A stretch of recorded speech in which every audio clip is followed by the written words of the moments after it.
Kenyans who do not have a bank account but have an M-Pesa account to also participate in this space.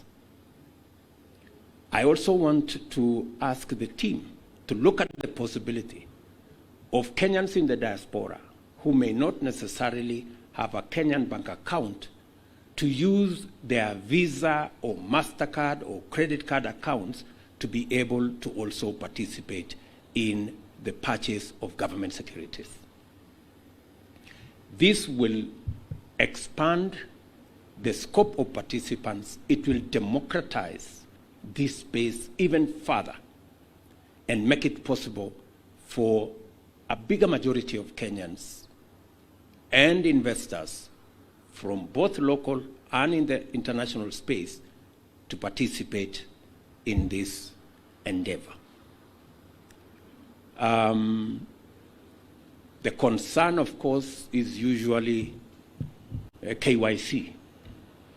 But I think, speaking from where I am and with the experience of the Financial Inclusion Fund, commonly known as the Hustler Fund, I think the KYC provided by telcos is solid enough for it to be relied upon as a mechanism of knowing who these people are. I also believe very strongly that credit card agencies have sufficient KYC information for us to be able to rely on them to facilitate this process. That is my feedback number one. Feedback number two. I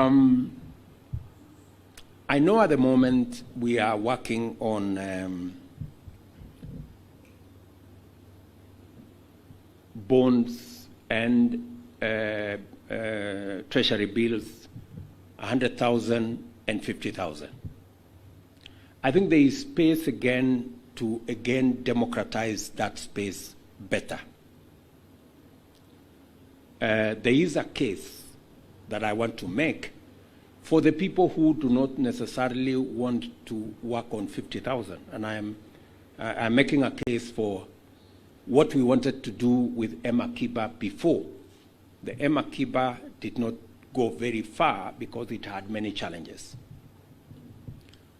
I am persuaded that it is possible for us to reduce the denomination. And I want the team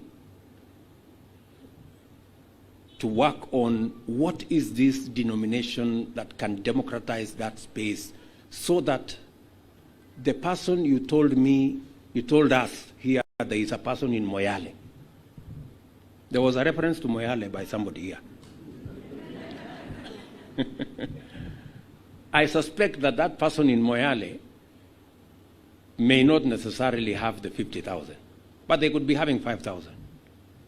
And because there is no requirement now for them to travel to Nairobi and they can transact on their phone, there is absolutely no reason why we cannot facilitate that person